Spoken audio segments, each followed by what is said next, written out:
Hello everyone, and welcome back to some more Midnight Dawn of Darkness. I'm that boy here as always, and today, while I've got Ravita going in the background, because there's not really much that I need to show you, I figured let's do a little bit of a miniature strategy guide for, beginner players wanting to pick up the game.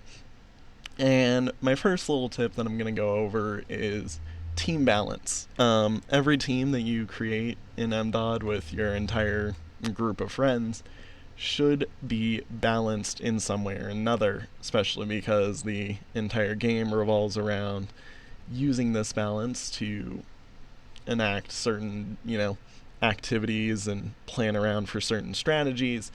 It's recommended you try to have at least a minimum of one support unit, one attack unit, and at least one defender unit.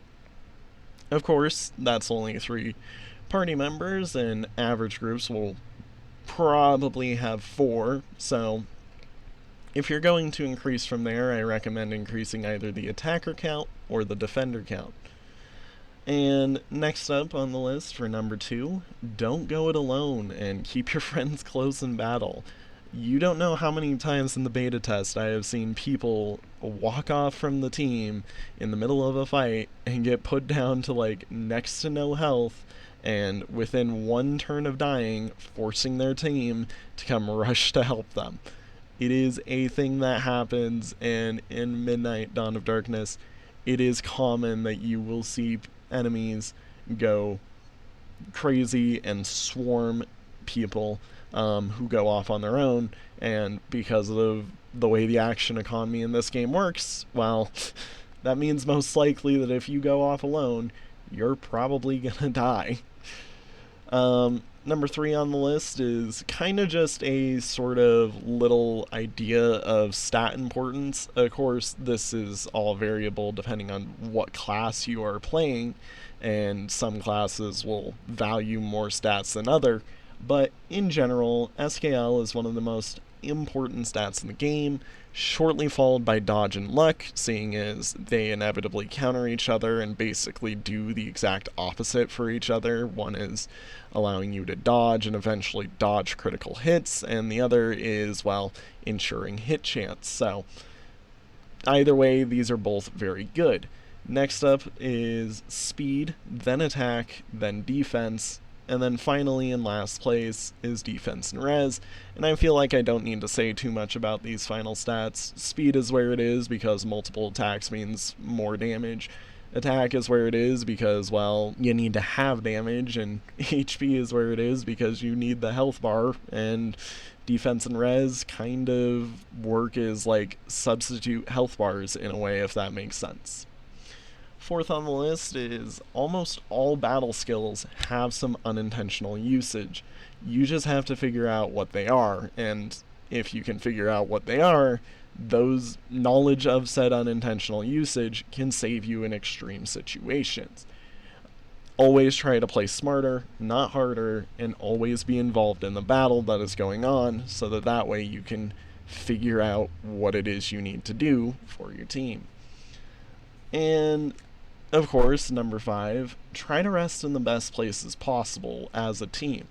It always helps and gives better healing amounts and more crafting chances. Of course, resting is a relatively, semi-complex idea in this game, where it's not a full heal after every rest as part of the strategy, but if you, say, rest in a camp or rest in an inn, one of them's going to be better for you, and furthermore, you might even get more time to spend on your own free time working on crafting materials. So use it to the best of your ability to craft when you can and do what you need to.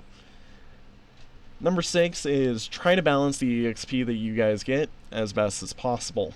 All players are going to need to gain it at some point, so if necessary, leave the kills for other players. Even if your weakling defender can't really deal much damage, they do need to gain the XP from killing enemies. Do leave some for them. It's part of the strategy in the game that EXP isn't just given out to everybody. And part of it is because you are supposed to develop weaknesses in the team as you go on. Of course, you can mitigate these weaknesses if you give EXP at a balanced rate to everybody you can. Number 7, remember to update your ranks and durability. It's hugely important to the game, and there are so many times where the beta testers would forget something that, well, it would end up coming and biting them in the ass later because they had been using a weapon for so much time and had not been ranking themselves up, and that in turn meant that they weren't dealing as much damage as they need to. It also lets you get better weapons down the line because the ranks work as a sort of unlock system. So make sure that you update your ranks and your durability whenever you can. You need to update your durability for one anyways, but if you're going to forget one of the two, ranks definitely is the least important to forget. Number 8, remember to upgrade or even swap your armor pieces among the team. There are so many different unique strategies that fit into this game that you could honestly go down to the point where even armor comes into a unique strategy. Armor as an item basically lets you fill in unique weaknesses and should be swapped for those in need of better or even different armor types to fit the niche. For instance, is your mage getting targeted by a lot of physical wielders? Well, they can wear heavy armor, so why not put it on them? Number 9, you have 8 inventory slots, and you need to manage them wisely. You can't always take everything, but you can take a lot. So just make sure you always take what you need. Of course, basic inventory items such as crafting station items don't count towards your inventory, but everything else does. So make sure you keep track of it and make sure that you're smart when you fill your inventory up or leave it empty, basically.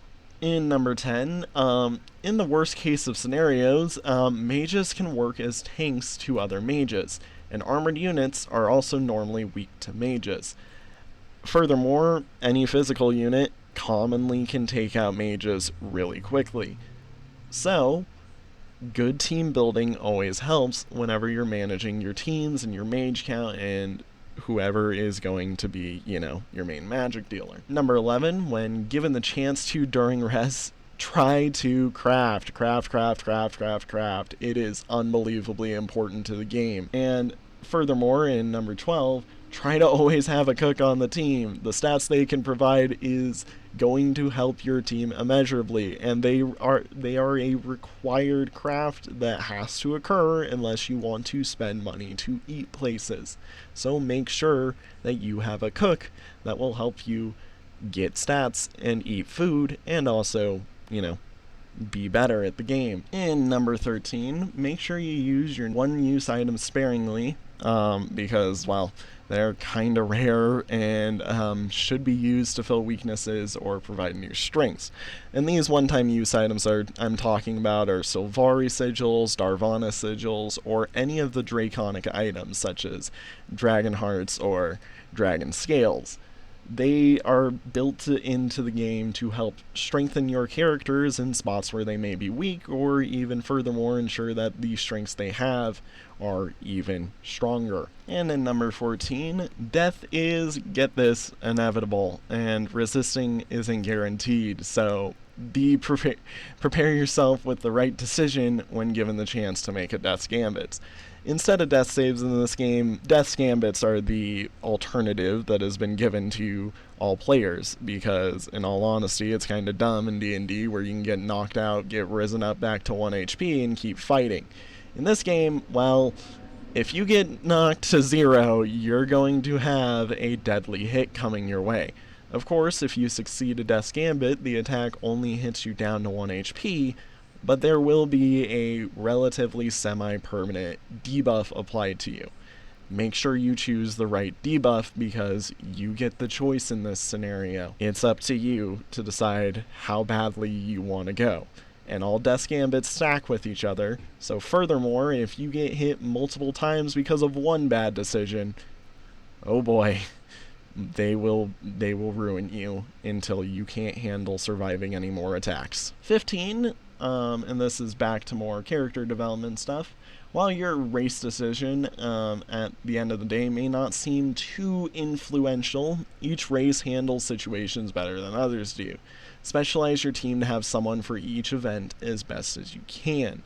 Sure, it might be great to have your Demonkin Gnome who can pick up weapons like they're nothing, basically, but it might also be better to divulge and figure out what your best team makeup of racial features could be. It could be anywhere from improving a few crafting ranks early on in the game so that way you can pick up better crafts earlier, or even more like using special auras from the Verylfer to make sure that your team is able to deal enough damage.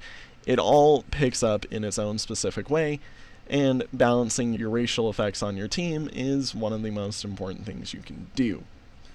And this is more of a bonus tip, but gonna do a little self-plug here. Make sure you watch the MDOT stream this Saturday at 1 p.m. Pacific Standard Time or 4 p.m. EST, and other times elsewhere. I'll make sure to see you there.